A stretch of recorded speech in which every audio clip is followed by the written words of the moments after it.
All right, welcome back to Cylance TV. I am still Matt Stevenson. We are coming to you live from the beaches of Southern California with Daniel Shuler. Daniel, you are the CISO. Well, first let's do this. Is it CISO or CISO? It's got to be CISO. Got to be CISO. Yeah, that's just the way it's the grammatically correct way of saying that, right? Solving problems that plague all of IT. You were the CISO at Phoenix Children's Hospital. Correct. Huge responsibility. It's one thing to be the CISO of a hospital. This is a children's hospital. How did you get to this? Before we dig too deep into your massive responsibility, take me on the journey. How did we end up here? Started a bunch of years ago in critical infrastructure and worked my way through a local power company doing smart metering, smart grid technologies.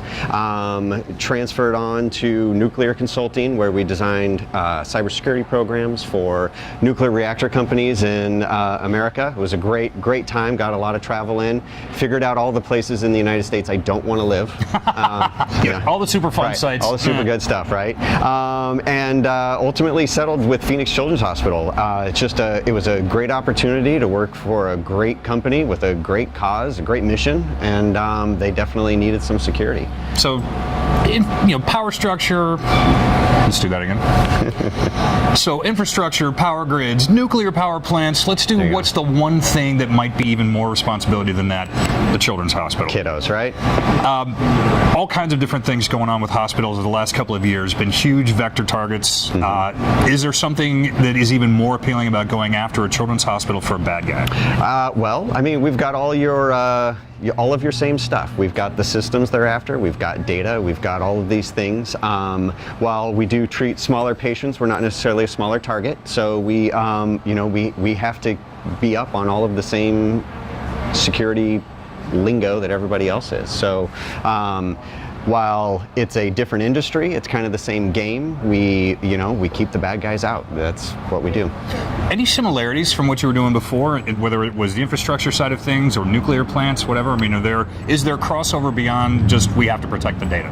It's interesting, right? So it's in the grand critical infrastructure scheme, hospitals are part of that, right? So while they're not necessarily delivering the power to power your refrigerator, it's the critical care that comes in the event of an emergency and all that good kind of stuff. The threat is very similar, right? We've got the same types of devices. We've got just a comparison between critical infrastructure and the utility space, where you might have a antiquated PLC, programmable logic controller, and a power system controlling a relay or a temperature sensor of some kind. We've got the same antiquated type technologies in the healthcare industry, and there's a reason that the bad guys have gone after critical infrastructure and healthcare and all of that, because that's where the easy targets are.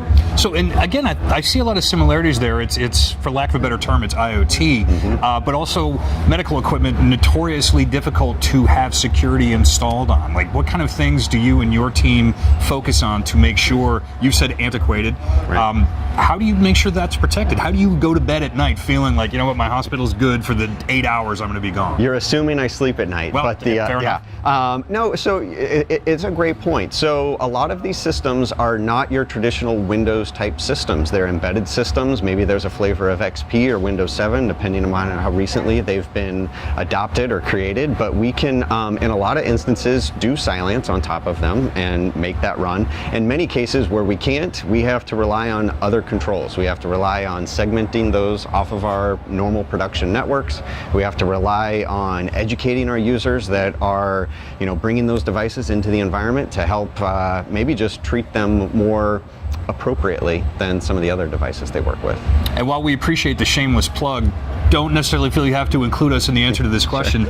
Any technology that you're looking at right now, whether it's on the medical side of things or security, just your ecosphere where you have to live, is there anything you're looking at, you're thinking, this is cool, may not be ready yet, or it might be ready right now, but it's really got your attention? You know what's cool is the authentication to devices without a password. So it's Passwords. Right, passwords, a weird thing, right? It's not an infinitely expandable solution. We can't move from an 8 character to a 15 character to a 27, 30, whatever. There's a limit our users are giving us, Yeah. and I think we're kind of at that point now. So I think when you get beyond 8, that's when it gets back to writing them on a sticky note, exactly. sticking it to your monitor. Just as good, right? So we've got to figure out different ways to do that. So there's a lot of exciting advancements in the way that authentication is happening. Windows is doing a lot of interesting things with Windows 10 and Windows Hello and all of that fun stuff. There's a bunch of companies that are kind of surrounding or getting behind that, and we're tracking that pretty closely. We want to make sure that we can do that authentication piece really, really good. And it seems silly though, password. I have password for my PlayStation 4 at home, but this is the lock. This is the way you lock the gates and protect not only your data, but your patients, your children that are inside the building. First line of defense, right? If your door's not locked, the bad guy's going to come in and take care of business. If it's locked, maybe he'll move on to the next one. And not at a children's hospital. Right. That's a special kind of hell that somebody's going to when they attack a children's hospital. Yes, and we do hope that they end up there. We're not relying on that, but yeah. No, but use the word attack. 2017 was a particularly brutal year for healthcare, and it feels like it's ramped up year over year.